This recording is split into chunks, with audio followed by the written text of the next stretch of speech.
Hey, folks, welcome to a special episode of the podcast. I'm sitting with Candace and her daughter, Torrin. This is a special episode because Torrin had a really interesting speech that I was made aware of a few weeks ago. And I wanted to be able to share that to the broader veteran audience because I think it's really relevant. So I wanted to start with you, Candace. Why are we having a little moment here on the podcast to hear what Torrin has to say? Well, I suffer PTSD from my service in the military, and it's been a journey that I've had to work through. And my daughter and my husband have both been extremely supportive. And even though she's only 13, she knows about it. She's read my story. I talk openly with her. I am of the opinion that the dark areas of life become less stressful if you shine a light on them and you talk about them. So I've always raised her open and honestly. And she came to me, and it was a proud mama moment when she decided to do her speech this year on PTSD in the military and veteran community. She had my full support. She had my husband's full support. Her teachers, she won her grade in grade 8 in the school, so very proud. And she went on to the Legion. And unlike previous years when we had gone, they made a disclaimer at the beginning of her speech saying, you know, there's maybe a speech here that will be troublesome to some people. And if you are upset, feel free to get up and leave. And my husband and I kind of looked at each other and went, oh, better not be about my baby's speech. And then they said, no, we're not going to allow you to film your children this year. And okay. So she was the very last speech to go. There was 4 in her category. And when he came out, he looked right at her and said, starting off with last place, we have Torrin Gertzen. And there is just, I immediately reined in my anger. Because I, of course, thought she did fantastic and won, of course. And then the other kids got their awards. And I mean, anyone who goes and does public speaking understands what it takes to get up in front of an audience and speak to them. However, I do think she 100% won that. And so I was a little angry. We asked for an explanation. They said, we don't have to give you one. So we left, and my daughter was like, it's okay, Mom, you know, with the culture the way it is, I accept that they weren't going to like my speech, which I thought was very big of her. So I thought everything was okay. And then we got into the speech and we started driving, and I looked in the rearview mirror and she was sobbing, and it was instant pull to the side of the road. And my husband saying, we have not saved up enough to bail you out. You cannot turn around and go talk to those people. So we kept going, and I let it fester for about 24 hours because the things I wanted to say were not polite. And then I posted a little thing on Twitter or X as it's called now, and basically just said, you know, my daughter did this speech and she got dead last, and there's no explanation given. They wouldn't talk to us about it. They were very curt with her when she went to collect her certificate that she gets when you talk to them. And I just found it unprofessional, really, in the grand scheme of things. And I was mad. The mama bear had fully woken, and I posted it. And then I woke up the next day and it had all kinds of retweets. And I'm on X with like 14 people in my following. Like I go on for Huge. Cow of the Day. Crushing it, Candace. Crushing it.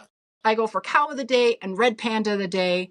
12 of the people I know personally. The other 2, I'm pretty sure, are Russian bots. But like to open it up and find that I had like hundreds of retweets and likes, and people were commenting, and it felt nice to realize that, okay, it's not her. And then we were able to film her and get it out there, and all the feedback has been positive. So, you know, unfortunately, it's a lesson that if you don't do the established, I have come to the conclusion that I think if you talk about puppies, kittens, Taylor Swift is the best musician out there, then you're going to go forward. Anything even remotely controversial, or if you want to use your speech to discuss something modern or anything that can be deemed not cute for a little kid to do, then you're going to score dead last, unfortunately. So I'm trying as a mother to spin this positively and like do teaching her life lessons, but it's been hard. Well, from the time I saw the tweet to now, I mean, all I know is that having seen the speech too, because you sent it to me, Torrin, you've got a knack for public speaking. Having been a teacher myself, I know how incredibly hard it is for students to get up and present a speech. So here's your chance. I'm giving you the floor. Let's hear what you have to say about PTSD, and then let's share broadly with the veteran community. So when you're ready, let her rip. Imagine you are out at the shopping mall, minding your own business, and someone comes up behind you and puts their hand on your shoulder with no warning. You jump, your heart starts to race. You whip around, ready to fight. It's just someone who wants to ask you where they can find something. You stammer out that you don't, and you walk away quickly. For some, this is the end of the encounter. For those with military experience and members of our veteran community, this could be an hours-long triggered episode. Hi, my name is Torrin, and today I'm going to talk about a very personal topic that is near to my heart: post-traumatic stress disorder, or PTSD, in the military and veteran community. This is a topic that I am very familiar with. My mother suffers from PTSD and served in the Canadian Armed Forces for 5 years. I will be speaking about the definition of PTSD, a few of its causes, its most common symptoms, and several of the most popular treatments. To start, PTSD is a mental health condition that is triggered by a terrifying event, either experiencing it or witnessing it.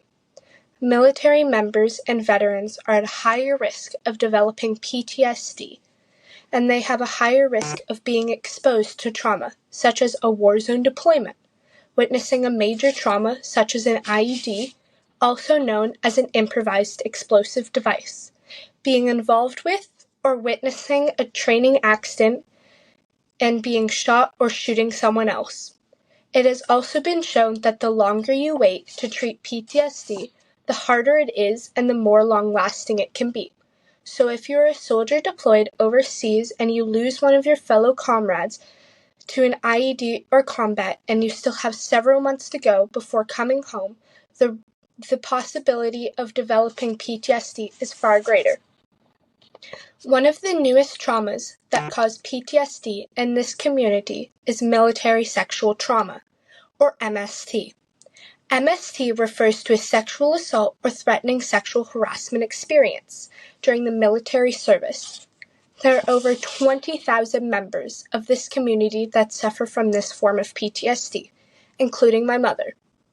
Now that we have discussed why it is more common for military personnel to have PTSD, I will speak about some of the symptoms. Some of the most common are irritability, angry outbursts, depression, apathy, poor concentration, jumpiness, memory problems, and extensive fear and worry. These symptoms can be constant or can be triggered by outside influences. Sometimes they are time-dependent, triggered on the date or the time that the event happened. December is a very difficult month in my house. Next, let me speak about some of the treatments veterans and military personnel can undergo. The most common are, and the first treatment is trauma-focused psychotherapy, more commonly known as talk therapy. This therapy is exactly what it sounds like. It is mainly focused on helping you cope with your emotional response to the traumatic experience. Then we have cognitive processing therapy, or CBT. This therapy will help you evolve or change your feelings to an upsetting thought you have had during your traumatic event. This can be a very emotionally upsetting form of therapy and is best done with a psychologist. Cognitive behavioral therapy, or CBT, that is when you try and change the unhelpful or unhealthy way of feeling or behaving. I know from my experience with my mom that a combination of these therapies with lots of friends and family support is the best for the member.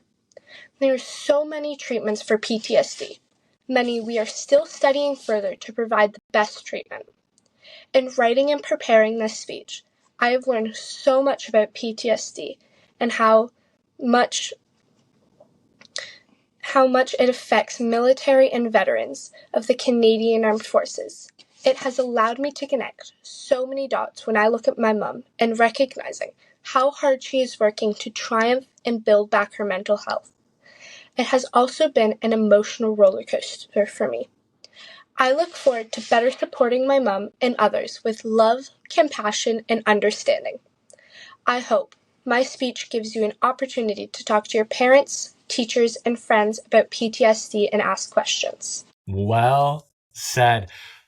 Well, that's an A+ for me. So congratulations. You just won the Hard to Kill podcast speech competition. Well done. That was awesome. So Torrin, that was a really well laid out and well said speech.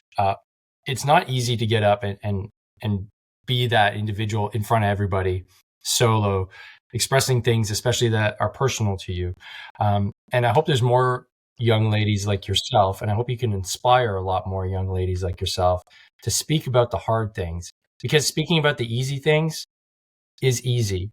And my brand is called Hard to Kill because I like doing hard things, and I encourage other people like your mom to do hard things as well. And clearly she's rubbed off on you, because that was an excellent speech, and I'm really glad that you're able to share it with us here.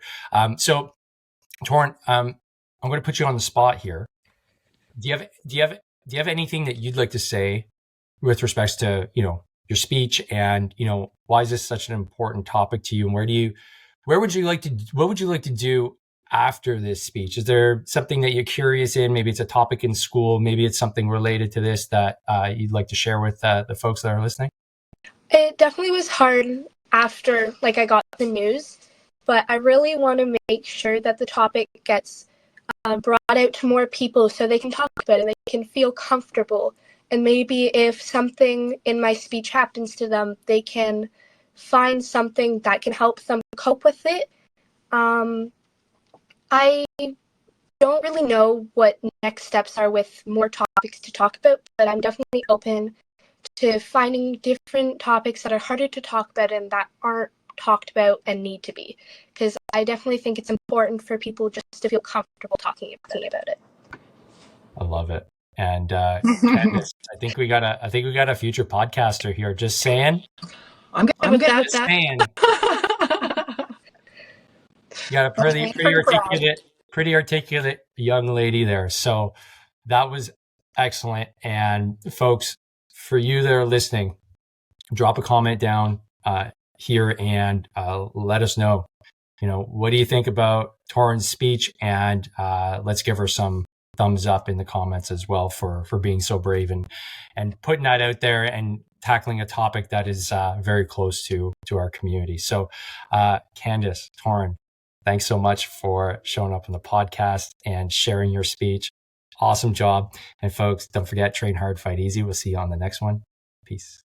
I hate t-shirts that get floppy in the arms after 10 washes. So that's why I created a bunch of t-shirts with high quality cotton just for you so that you can go to the gym and look fresh, sport some philosophy, and smash those PRs looking good. So you need to head to davemorrow.net/merch, grab yourself a hat, grab yourself a t-shirt, grab yourself a sweater, and support the cause.